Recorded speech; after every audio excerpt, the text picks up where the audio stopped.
Please like this video. I really need your support right now. It's the only way this story can reach more people. Thank you so much for being here with me and for your support. Are you actually incapable of doing one simple thing without making it weird? Natalie didn't even look up from her phone. She said it like she was ordering a coffee she didn't like. I had just set a mug on the counter. Not slammed it. Not dropped it. Set it down. I paused with my keys still in my hand. It's a mug. She finally lifted her eyes, gave me that little half smile like I was a child who'd wandered into traffic. And you still managed. That was the new normal. Every morning felt like walking into a room where the temperature could change without warning. Some days she was quiet and distant. Other days she was sharp, like she'd been saving up comments all night. If I'd known where it was headed, I would have stopped trying to fix the mood and started protecting my peace a lot sooner.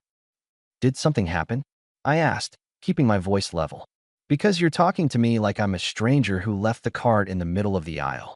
Natalie tapped her screen. Nothing happened. I'm just tired. Burnout. Can you not make it a thing? It's already a thing, I replied. You're making it one sentence at a time. She shrugged like my words were background noise. Okay, Mark. That, okay, wasn't agreement. It was dismissal. We'd been married long enough that we used to finish each other's sentences. We had our dumb little routines. Late night talks on the couch. Saturday breakfast. Plans that felt solid. It wasn't perfect, but it was ours. Then something shifted. The warmth drained out and got replaced with constant criticism. I couldn't ask a question without getting a sigh. I couldn't laugh at something without getting a look. I did what most guys do at first. I assumed it was me. I started compensating. Flowers for no reason. Dinner reservations. Laundry. Dishes. Little notes. I took on almost everything at home because I told myself, she's burned out. Be the man. Carry the weight. She accepted all of it like it was her paycheck.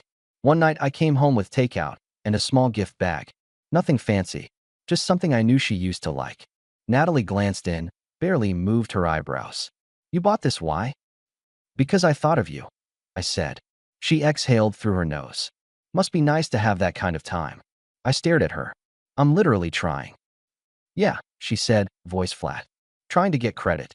I set the bag on the table. Natalie, what do you want from me? She stood up, slid her phone into her pocket like she was holstering a weapon. I want you to stop interrogating me. And maybe learn how to act like an adult without needing applause. That's when I caught the thought that scared me. I was the only one fighting for this marriage. She was just collecting benefits and rewriting the rules whenever she felt like it. The next morning, I changed my approach. Not with a lecture, with boundaries.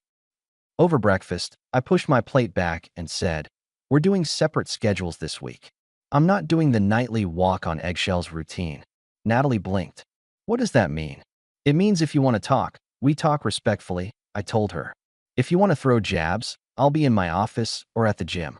I'm not available for target practice. She let out a laugh like I'd told a joke at a bad time. Oh my God. Listen to you. I lifted an eyebrow. Yeah, listen to me. That's the point. Mark, you're being dramatic. No, I said. I'm being clear. That was my first move. Not punishment. New rules. Access to me was no longer automatic. For about 12 hours, she acted like I'd offended her religion. Then came the first illusion. That evening, she showed up in the doorway while I was working, holding a mug of coffee like it was a peace offering. Hey, she said, softer than she'd been in weeks. I've been snappy. Work's been a lot. I didn't jump up and hug her. I just nodded. Noted. She stepped closer, put the coffee down. I'm serious. I don't want us to be like this. I looked at her for a second. Her tone was right. Her face was right. The timing was suspicious. Then stop being like this, I replied. She reached out and brushed my shoulder. I'll try. I let that sit without rewarding it. Trying is visible. I'll notice. She gave a small smile, like she'd expected me to melt, and instead I stayed made of steel. That night was calm. Too calm. Like a store that's quiet because the manager is watching. A few days later, she started disappearing more often. I'm going out with Lauren, she'd say, already halfway into her coat. We need a girls' night. I need to breathe. Lauren was her best friend. They'd known each other forever. Lauren was the kind of woman who remembered birthdays and actually listened when someone spoke. She was also the only person in Natalie's orbit who didn't treat me like a household appliance.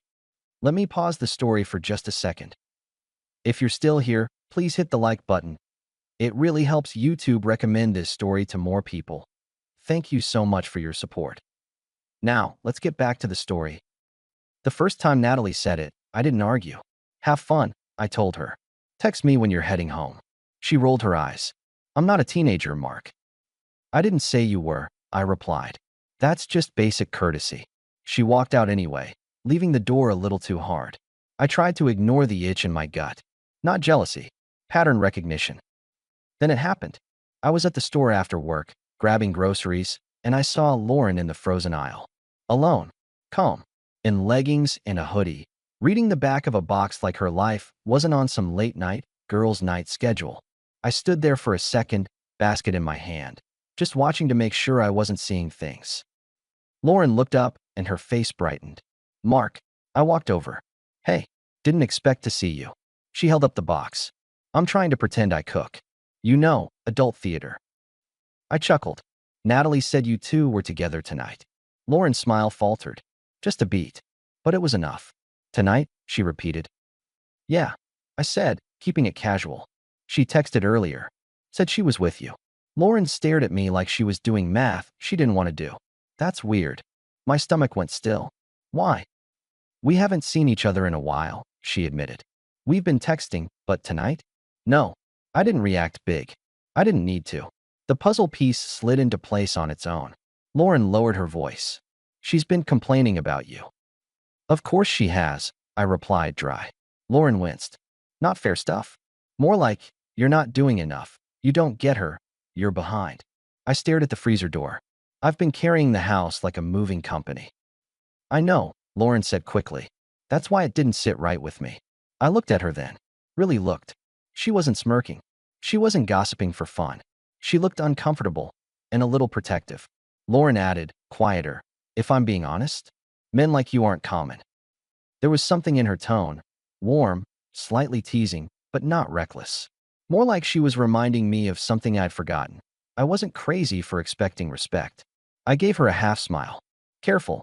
Compliments might go to my head. Lauren let out a small laugh. From what I hear, you could use one. I paid for my groceries and left with a new intrigue loop burning in my mind. If Natalie wasn't with Lauren, where was she? I didn't confront Natalie that night. I watched. Over the next week, the girls' nights multiplied, and the excuses got smoother. Lauren's having a hard time, she'd say dramatic. I'm supporting my friend. Then I'd see Lauren at the gym the same night, earbuds in, living her normal life. The second loop opened. Natalie wasn't just leaving. She was using Lauren as a shield. The third loop was money and control. Natalie started dropping comments like casual bombs. We should update the house, she said one morning. It's embarrassing. Embarrassing to who? I asked. To people with standards, she replied, stirring her coffee like she was in a board meeting. My co-workers have nicer places. There it was. Co-workers. Always co-workers lately. Always someone she wanted to impress. We're not remodeling because your office has opinions, I told her. She smiled thinly. It's not just that. We need to keep up. I leaned back in my chair. Here's the deal.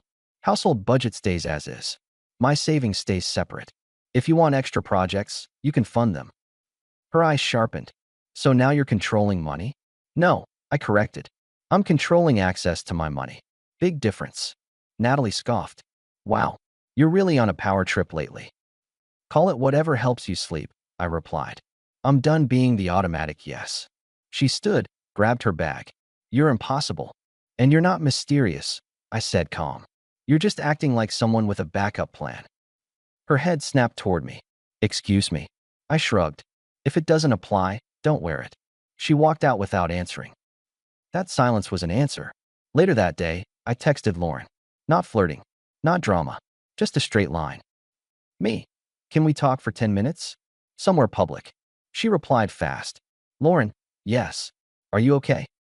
We met at a small cafe near downtown. Noon crowd. Noise. Normal life. I chose it on purpose. I don't do emotional chaos in private rooms. Lauren arrived, slid into the seat across from me, eyes searching my face. What's going on? I kept it simple. Natalie's been using your name. A lot. Lauren's mouth tightened. I figured. How long have you known? I asked. I didn't, she said. Not until the store. And then a few things made sense. I nodded once. I'm not asking you to spy. I'm asking you to tell me if there's something I should already know. Lauren took a breath. She's been pulling away for a while, talking about her job like it's her real life, and you're a roommate. I stared at my coffee. That's generous. Lauren leaned in slightly. Mark, I don't like saying this, but she's been performing. Always making sure she looks like the good one. Yeah, I said. That's her favorite hobby. Lauren hesitated. There's a guy at her office. I didn't flinch. I didn't ask, who, like a desperate teenager. I asked the only thing that mattered. Is he part of her keep-up plan? Lauren's eyes dropped for half a second. I think so. I let the quiet stretch. Lauren reached across the table, touched my hand briefly. Not romantic. Grounding. You don't deserve to be treated like this. I pulled my hand back gently. I appreciate that. But I'm not looking for comfort. I'm looking for clarity. Lauren nodded. Then watch patterns. She's not going to tell you the truth. I know, I said. Truth doesn't help her plan. Lauren's cheeks flushed a little. For what it's worth, you're handling this better than most men would. I smirked. Most men confuse volume with strength. When we stood to leave, Lauren said, if you need someone to talk to, I'm here. I met her eyes. I might, but I'm not going to do anything that turns this into a circus. Lauren gave a small, respectful nod. Fair. When I got home, Natalie was already there, scrolling on her phone, pretending I didn't exist. I didn't chase her attention. I opened my laptop and changed a few practical things, moved my direct deposit to my personal account, set my bills to autopay from there, and drew a clean line between my responsibility and her spending. Not petty, not dramatic. Adult logistics. When she noticed a couple days later, she didn't ask politely. What did you do? She snapped, standing in the hallway like a guard. I didn't look up from my screen. I streamlined. You moved money. I moved my income, I corrected. House bills are still covered. Natalie folded her arms. So you don't trust me? I finally looked at her. You've been lying with Lauren's name in your mouth. Trust isn't a gift. It's a result. Her voice went sugary. You're being paranoid. I smiled without warmth. And you're being predictable. That night, she tried the second illusion. She showed up in my office wearing the soft sweater she knew I liked, holding 2 plates like she'd suddenly become a domestic angel. I made dinner, she said, too sweet. I didn't move. Why? Natalie blinked. Because I love you. I nodded slowly. Try again. Her smile tightened. Okay. Because you've been cold and I don't like it. So you show up with dinner, I said, and you expect the old me to come back. Natalie set the plates down, stepped close, slid her arms around my shoulders from behind. Overly affectionate, like a salesperson with a quota. Mark, she murmured, I miss us. I stood up and gently peeled her arms off. If you miss us, act like it when you're not trying to get something. Her eyes flashed anger for a split second before she masked it. You're exhausting. I grabbed my keys. And you're not my job. I left the house and went to the gym.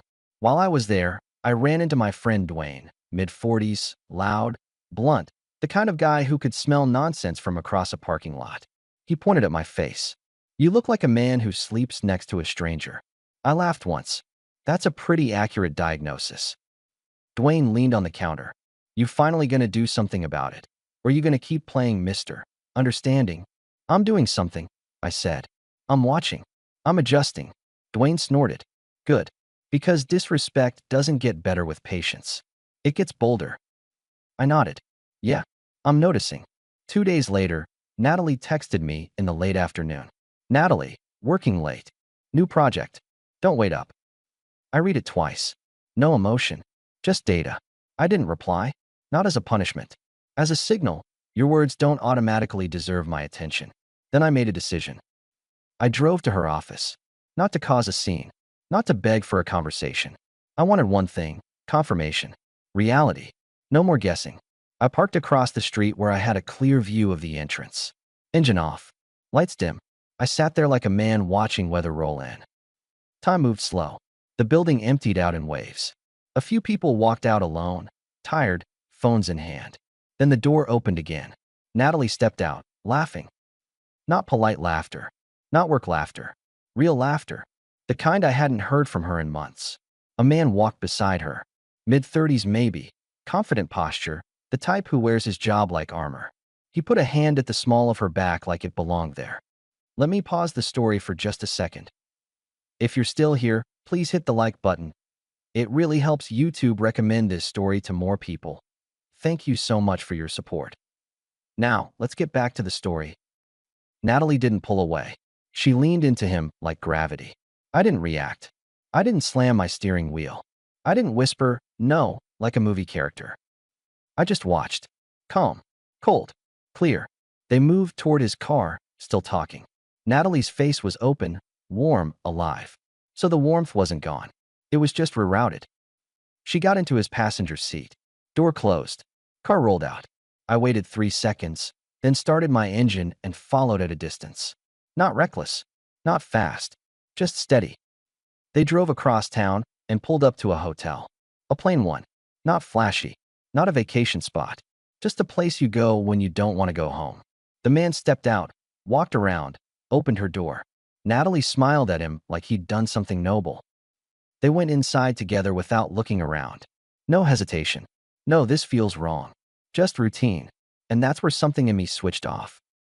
Not love. Love had been dying for months. It was hope. I sat there for a minute, hands resting on the wheel, and felt nothing except a clean, quiet certainty. This was the kill shot to respect. Not because another man existed. Because my wife had been treating me like garbage while saving her best version of herself for someone else. Then coming home and calling it burnout. I drove home like a man coming back from a business meeting. Not shaking. Not dramatic. Just finished. When I walked in, the house was quiet. I didn't pace. I didn't rehearse speeches. I packed a bag with essentials, clothes, documents, my laptop, a couple sentimental items. I put it in the trunk of my car. I made the guest room my room. I moved anything important out of shared spaces. Then I called Lauren. She picked up on the second ring. Mark, I need you to come over, I said. Tonight. Lauren's voice sharpened. What happened? I'll tell you when you get here, I replied. And I need you calm. I'm on my way, she said, no hesitation. Lauren arrived 20 minutes later, hair still damp like she'd rushed out of her place. She stepped inside, took one look at me, and her face softened. You saw something, she said. I nodded. I followed a work-late text. Lauren exhaled slowly. Oh, we sat in the living room. I told her the facts. The office, the car, the hotel. No labels. No dramatic words.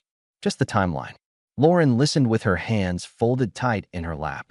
When I finished, she shook her head once. That's not burnout, she said quietly. That's planning. I leaned back. Yeah, and I'm done being part of it. Lauren reached out, touched my shoulder again. You didn't deserve this. I looked at her. Don't make me a charity case. She gave a small, sad smile. Fine. You didn't earn this. That's better, I said. We waited. The clock moved. The house stayed still. Then the front door opened. Natalie walked in, heels in hand, hair slightly messed, face lit with leftover excitement that died the second she saw Lauren sitting across from me. Her expression froze. Then her eyes narrowed. What is this? She demanded. I stayed seated. A reality check. Natalie's gaze snapped between us. Why is she here? Lauren didn't speak first. Smart woman. I did. Because you keep using her as your cover. Figured she deserved front row seats. Natalie scoffed, tossing her keys on the entry table. Oh, so you two are doing this now. Cute. I raised an eyebrow. You walked in at midnight, and your first move is sarcasm. Consistent. Natalie stepped forward, chin up. Where have you been? I smiled slightly. Watching you lie. Her face flickered. Just for a second. Then she put the mask back on. You're paranoid, she said. This is why I can't talk to you. Lauren finally spoke, calm but firm. Natalie, don't do that. Don't rewrite the room. Natalie whipped her head toward Lauren. Stay out of it. Lauren didn't flinch. You pulled me into it every time you used my name. Natalie turned back to me, eyes cold. So what, Mark? You set up a little ambush. No, I replied. I set a boundary. Big difference. Natalie laughed, sharp and ugly. You and your boundaries. You're not some therapist podcast. I leaned forward slightly. And you're not a queen. You're my wife. Or you were. Her smile tightened.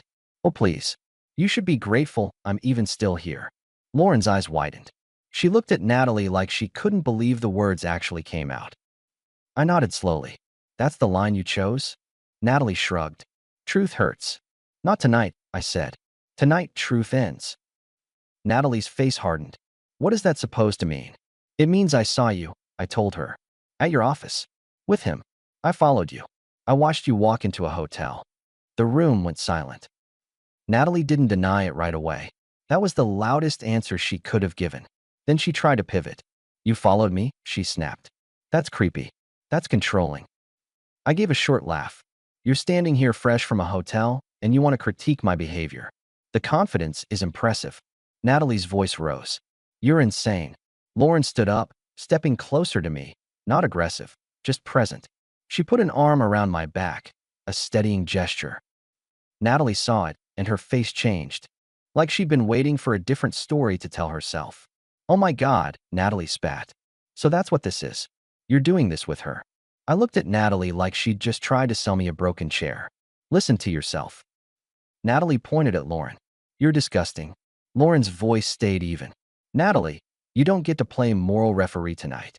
Natalie's eyes turned watery, and for a split second I saw the panic. Not guilt. Panic. Losing control panic. She took a step toward me. Mark, okay. I've been stressed. I made a mistake. Can we just talk, just us?